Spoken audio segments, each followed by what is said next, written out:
श्री विष्णु पुराण पंचम अंश अध्याय 38 यादवों का अत्यंष्टि संस्कार, परीक्षित का राज्याभिषेक तथा पांडवों का स्वर्गारोहण।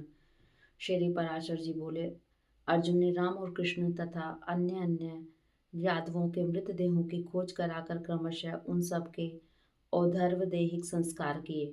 भगवान कृष्ण जी की जो रुक्मिणी आदि 8 पटरानी बतलाई गई हैं, उन सब ने उनके शरीर का आलिंगन कर अग्नि में प्रवेश किया। रति सती रेवती जी ने भी बलराम जी की देह का आलिंगन कर उनके अंग संग के आहत से शीतल प्रतीत होती हुई प्रज्वलित अग्नि में प्रवेश कर गई। इस संपूर्ण अनिष्ट का समाचार सुनते ही उग्रसेन, वासुदेव, देवकी और रोहिणी ने भी अग्नि में प्रवेश कर लिया।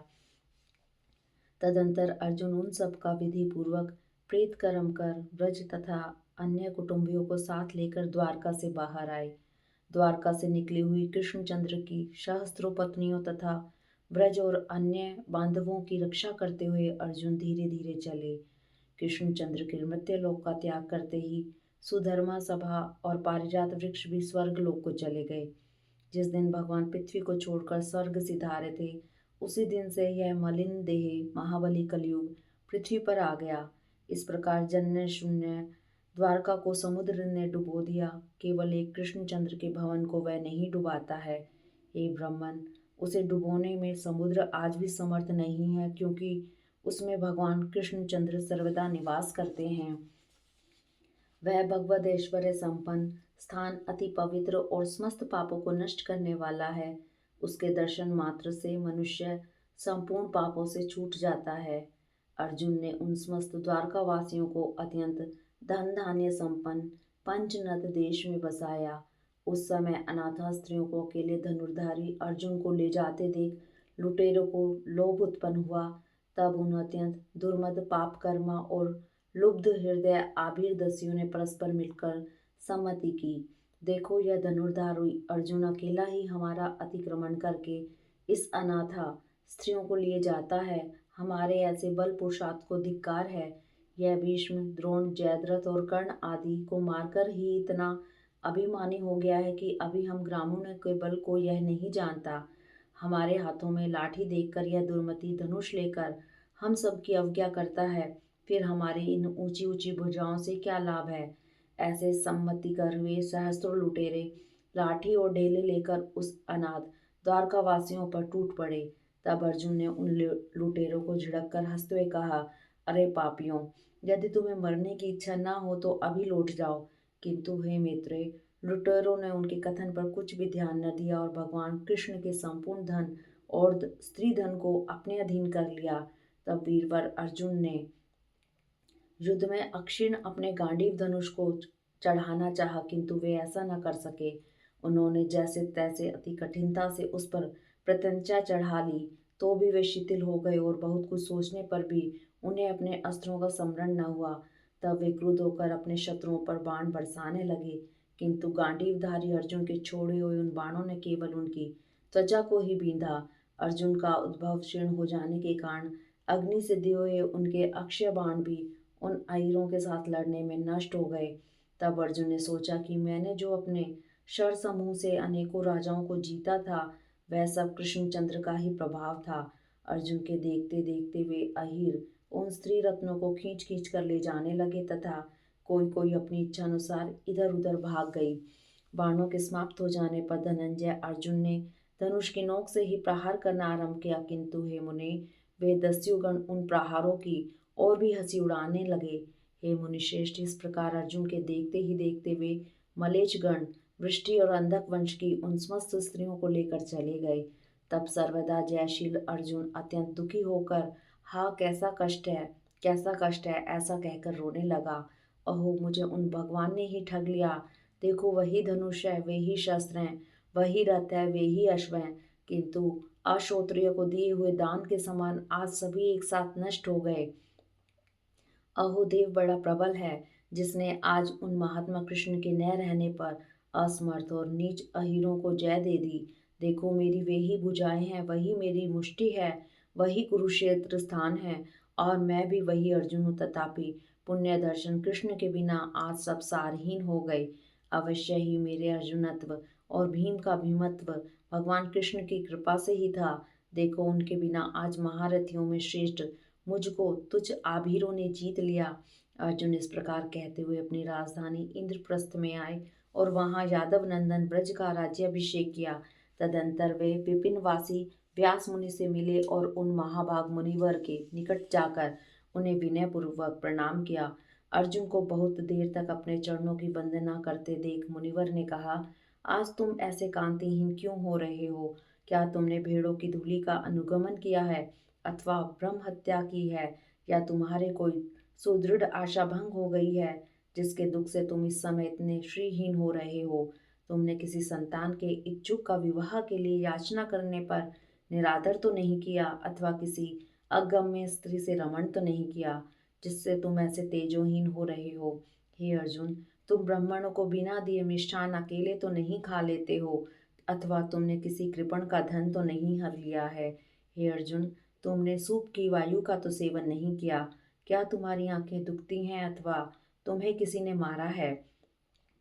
तुम इस प्रकार श्रीहीन कैसे हो रहे हो? तुमने नख जल का स्पर्श तो नहीं किया?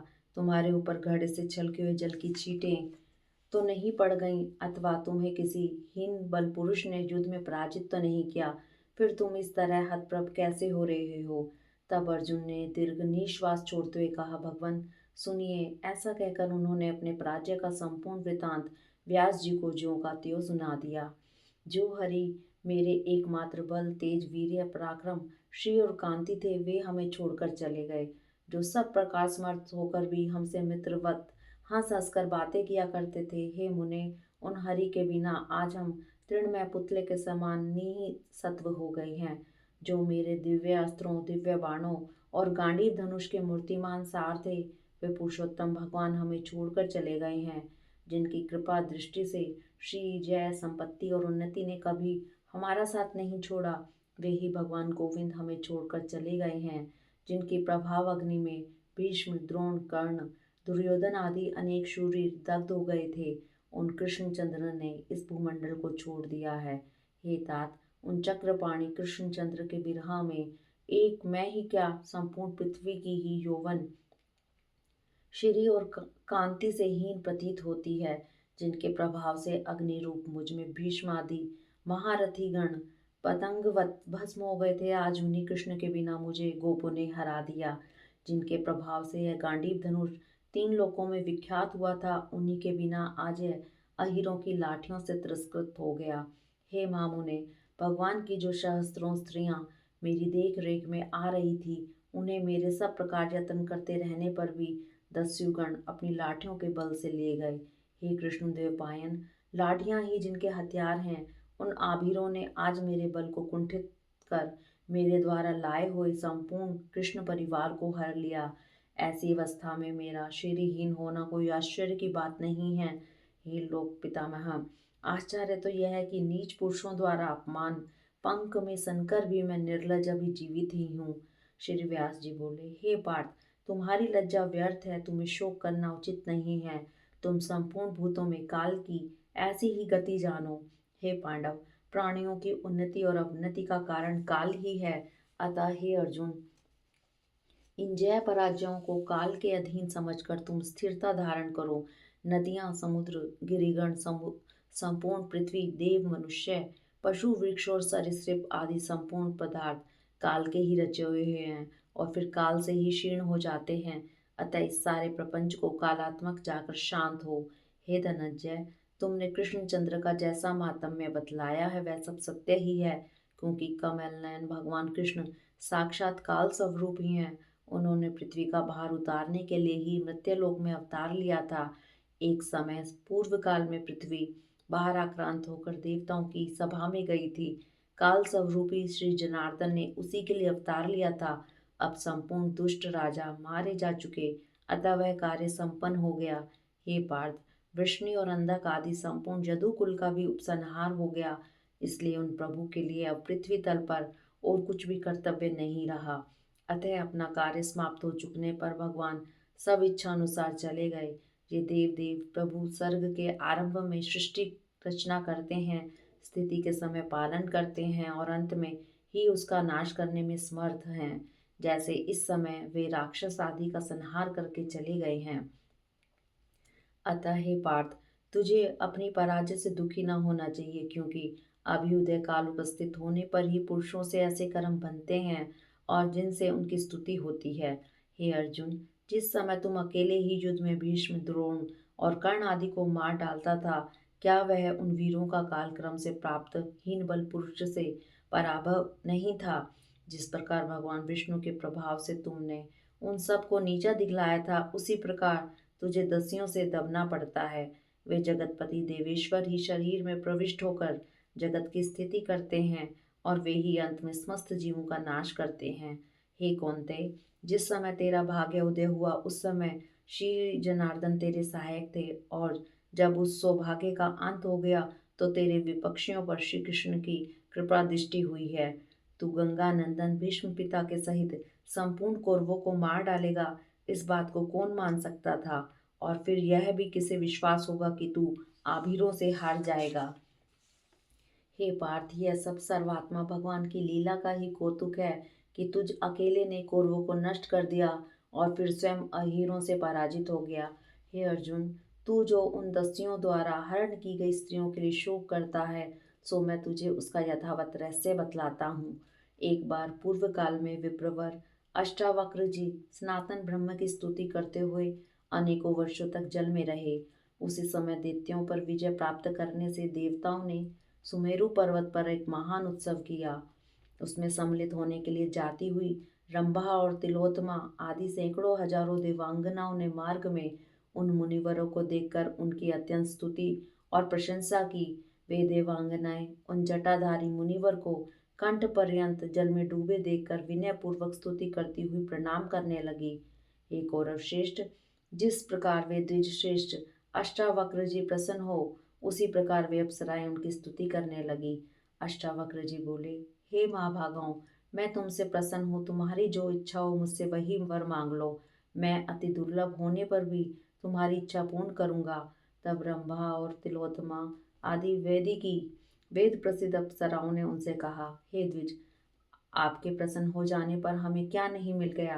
तथा अन्य अप्सराओं ने कहा, यदि भगवान हम पर प्रसन्न है तो हे विपेंद्र, हम साक्षात पुरुषोत्तम भगवान को पति रूप से प्राप्त करना चाहती हैं। श्री व्यास जी बोले, तब ऐसा ही होगा। यह कहकर मुनिवर अष्टावक्र जल से बाहर आए। उनके बाहर आते समय अप्सराओं ने 8 स्थानों में टेढ़े उनके कुरूप देह को देखा। उसे देखकर जिन अप्सराओं की हंसी छिपाने पर भी प्रकट हो गई है, हे कुरुनंदन, उन्हें मुनिवर ने क्रुद्ध होकर यह शाप दिया, मुझे कुरूप देखकर तुमने हंसते हुए मेरा अपमान किया है, इसलिए मैं तुम्हें यह शाप देता हूँ कि मेरी कृपा से श्री पुरुषोत्तम को पति रूप में पाकर भी तुम मेरे शाप के वशीभूत होकर लुटेरे को हाथों में पड़ोगी। मुनि का यह वाक्य सुनकर उन अप्सराओं ने उन्हें फिर प्रसन्न किया। तब मुनिवर ने उनसे कहा, उसके पश्चात तुम फिर स्वर्ग में चली जाओगी। इस प्रकार मुनिवर अष्टावक्र के शाप से ही वे देवांगनाएं श्री कृष्णचंद्र को पति पाकर भी फिर दस्युओं के हाथों में पड़ी हैं। हे पांडव, तुझे इस विषय में तनिक भी शोक नहीं करना चाहिए, क्योंकि उन अखिलेश्वरों ने ही संपूर्ण यदुकुल का संहार किया है, तथा तुम लोगों का अंत भी जब निकट ही है, इसलिए उन सर्वेश्वर ने तुम्हारे बल, तेज, वीर्य और महात्म्य का संकोच कर दिया है। जो उत्पन्न हुआ है उसकी मृत्यु निश्चित है, उन्नत का पतन अवश्य संभव है, और संयोग का अंत वियोग ही है, तथा संचय एकत्रित करने के अनंतर क्षय व्यय होना सर्वदा निश्चित है।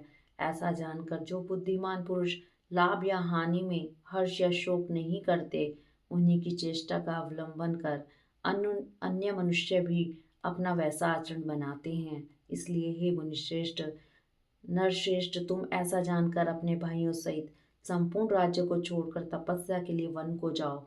अब तुम जाओ तथा धर्मराज युधिष्ठिर से मेरी ये सारी बातें कहो, और जिस तरह परसों भाइयों सहित वन को चले जा सको वैसा यत्न करो। मुनिवर व्यास के ऐसा कहने पर अर्जुन ने इंद्रप्रस्थ में आकर पृथापुत्र युधिष्ठिर और भीमसेन तथा यमजो, नकुल और सहदेव से उन्होंने जो कुछ जैसा जैसा देखा और सुना था सब जो का त्यों सुना दिया। उन सब पांडु पुत्रों ने अर्जुन के मुख से व्यास जी का संदेश सुनकर राज्य पद पर परीक्षित को अभिषिक्त किया और स्वयं वन को चले गए।